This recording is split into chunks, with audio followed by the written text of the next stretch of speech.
Well, that doesn't look very good. Cars in the fucking canal.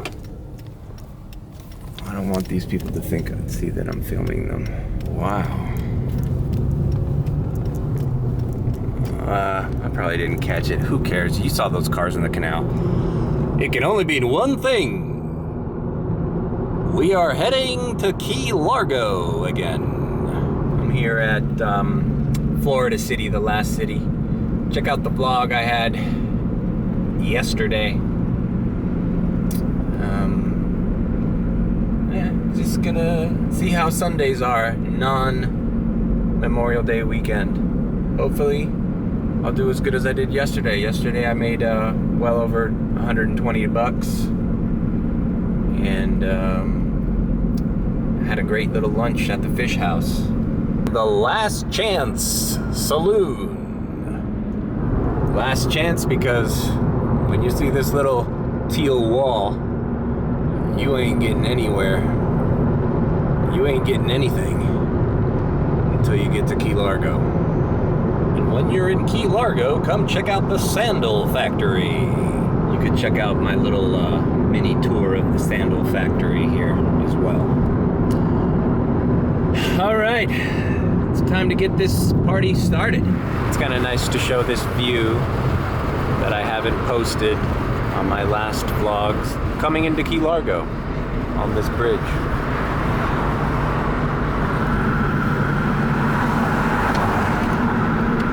I also want to get a shot of this sign and do the welcome voice.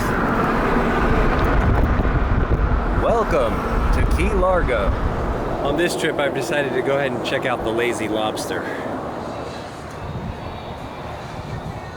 It's the Lazy Lobster. Yeah, just come here for a bite to eat. Here's the menu. Oh, they bring out some bread. That's nice.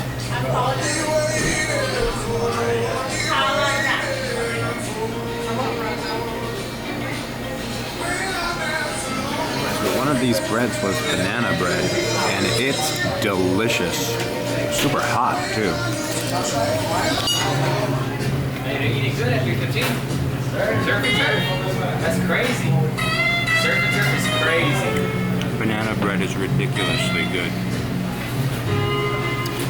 Both of these breads were stellar, but that banana bread's where it's at. Then I ordered a little fried calamari as my appetizer.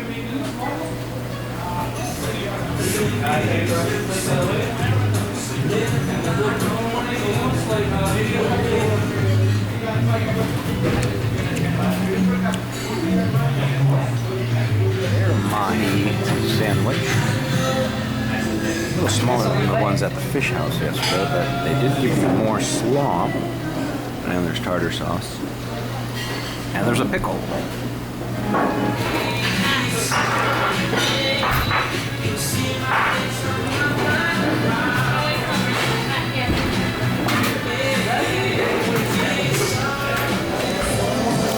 Now this coleslaw was definitely better than the one at the fish house. I will say that.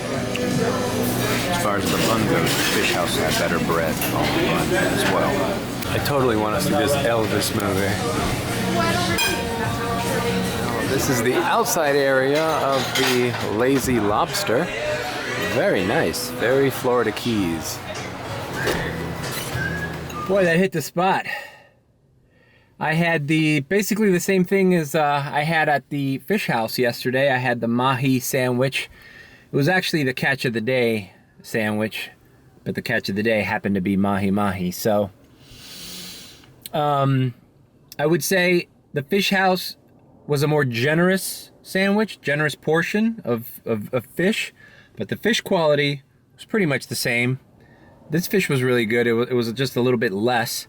But what makes the fish house sandwich so, in my opinion, better than the sandwich I had here is the fish house had that awesome bread roll, which I can't say, it was so fluffy. It was like really, it wasn't too heavy. It was a good bread roll.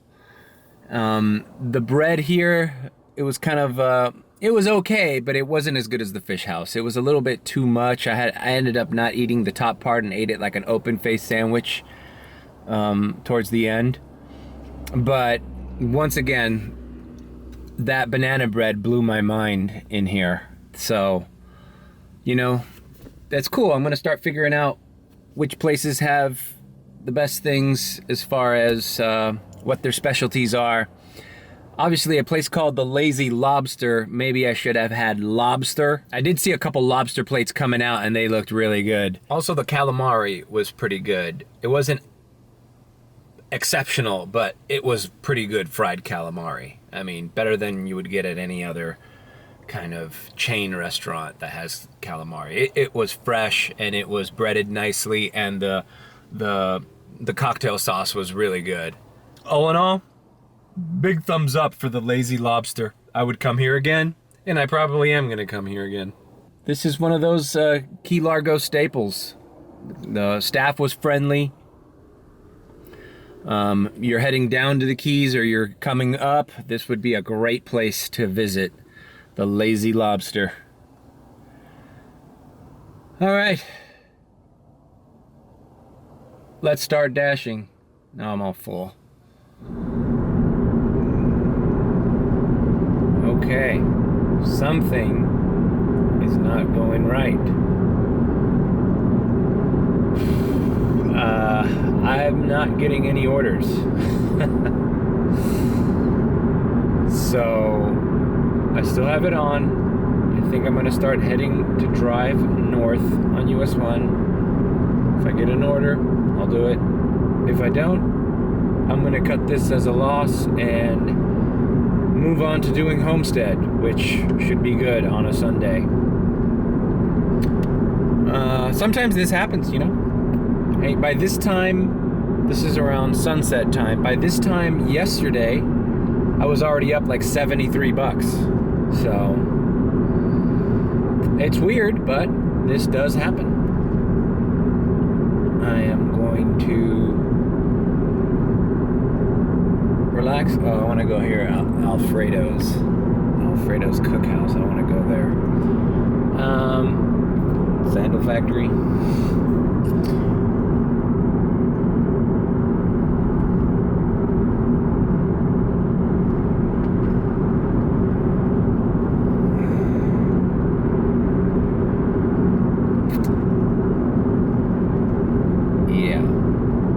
Okay, I just arrived at Florida City. I have the dash on for this area. And let's see if we can recover what was about 3 hours of personal loss. I got a good feeling about Homestead today, though. So, if it's anything like it was yesterday I came to Homestead and I did like 4 nice orders. Then I went to Palmetto Bay and did a couple more orders there. So, all in all, it was a pretty good day yesterday. And, so, all is not lost. Okay, we have some promising orders coming in Homestead. This one's called La Barravita Taqueria. This looks like it's gonna have some pretty authentic Mexican stuff. Modelo. Hi.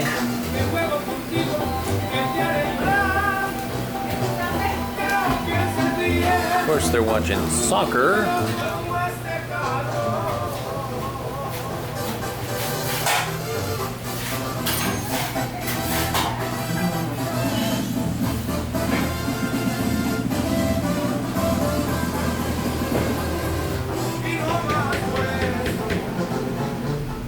Okay, I delivered that Mexican food over here.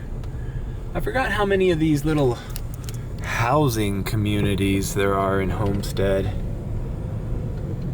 It's all these little gated communities. Sometimes it's a pain in the butt when there's a little security gate and you have to do all this maneuvering around these windy little roads. but this one wasn't that bad. This one was pretty direct, and the gates were open. Love this when this happens. See? Gates open.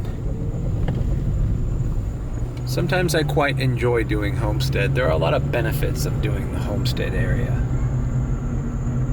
For one, a lot of times you get orders right after one another, meaning there's very little downtime. The other benefit of Homestead is very, very rarely, or almost never, will they send you out of the zone, because the zone here is so large, so big, that they just won't. Nothing here delivers anywhere else. The furthest you go is Cutler Bay, and that's still in the zone. Cool, I got a Buffalo Wild Wings. I don't mind doing Buffalo Wild Wings. Let's do it. Buffalo Wild Wings, how I've missed thee.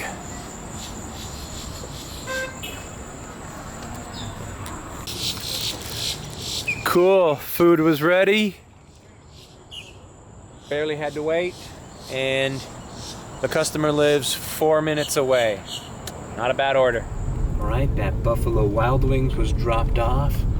I love orders like that. Leave at door, extra tip. The total ended up being $8.25. Just in and out. Short distance, short drive. Food's ready. Boy, if all the orders could be like that, I'd make $8 every 10 minutes. Can you imagine? Next order I got is at Sonic Drive-In for $7.25. Sonic Drive-In. I remember when Sonic was a mystery to me. Everyone here would see it, their commercials play during the Marlins and Heat games on the telecast, but there was no Sonics. I think there's one in Hialeah, and then this one here in Homestead. So if you live in the middle of Miami, they're both really far away. And when I got to do DoorDash down here and realized that there was a Sonics, I went there a couple times, and I gotta tell you, the food there leaves a lot to be desired. Just very, very mediocre fast food. And here we go, making our way through Sonic. Now, don't get me wrong, it's kind of a cool concept, the whole drive-in motif and eat in your car, but the food's not that great. Who knows, maybe I need to give it another try. But from both the times I went there, didn't really enjoy it. See, because I kind of do like the whole concept of not getting out of your car, ordering at the window, and having the people bring it to you. I don't think they're on roller skates. Yeah, Sonic was always kind of a hassle. It's always busy in there. You know, something occurs to me every time I do one of these, or every time I have a bad experience with fast food.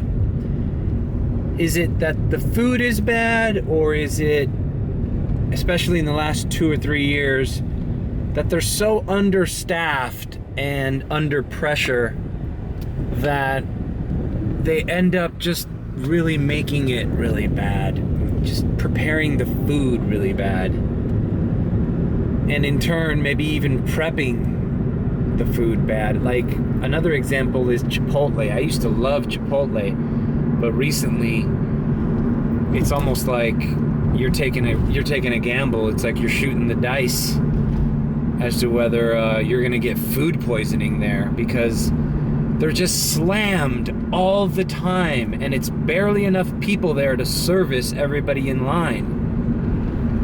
Let alone make the food, and who knows what the guy back there is doing to cut corners. maybe the manager doesn't know what he's doing, and maybe he doesn't order. You know, all these places run out of shit. They like, oh, we're out of lettuce and we're out of rice. How the fuck can you be out of rice, out of lettuce? And maybe if these places were properly staffed and ran efficiently, maybe the food wouldn't be so mediocre. Another place I find to be extremely mediocre, and this might cause, this might be, blasphemous to a lot of fans of this place, but Chick-fil-A, not that great. I don't know why there's always a long line there and people are crazy. It's not that great. Sorry.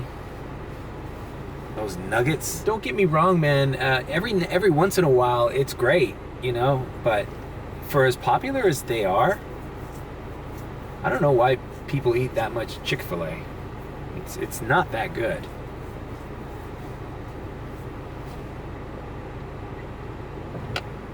Standard drive-through freaking chicken sandwiches, if you ask me. That being said, I should say something positive about a fast food joint. I think most underrated is probably Wendy's. Wendy's. It's not, freaking gourmet food, but it's fast food. The lines are usually a lot shorter than they are at McDonald's or these other places. And, when you finish eating a meal at Wendy's, you don't feel horrible afterwards. There's no regret. And you can eat mildly healthy there. They have like baked potato and they have salads. Like Wendy's is all right. Okay, I signed off in Homestead. The map said there was going to be a $3 peak in University Park, so I signed off and I went home, and it's 11:30, and bam, I got a Carolina Ale House for about $11, $10.75. Something tells me there's a hidden tip in there, and it's delivering to some kids at UM, so let's do it. Gonna hit this $3 peak and make up the big goose egg in Key Largo.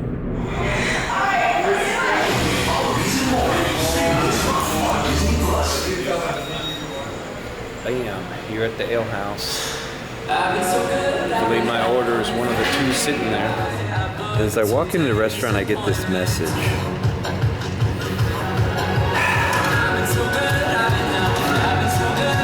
No problem, period. On my way.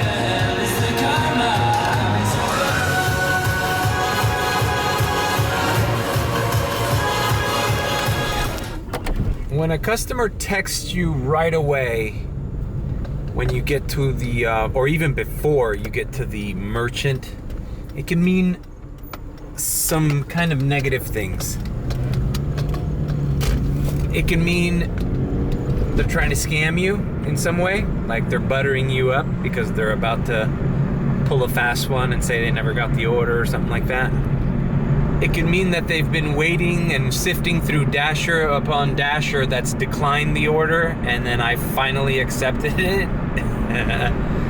So they're like super appreciative, but that's a negative because that's DoorDash's problem. If they don't pay the drivers enough to go the distance, then people are not getting their orders.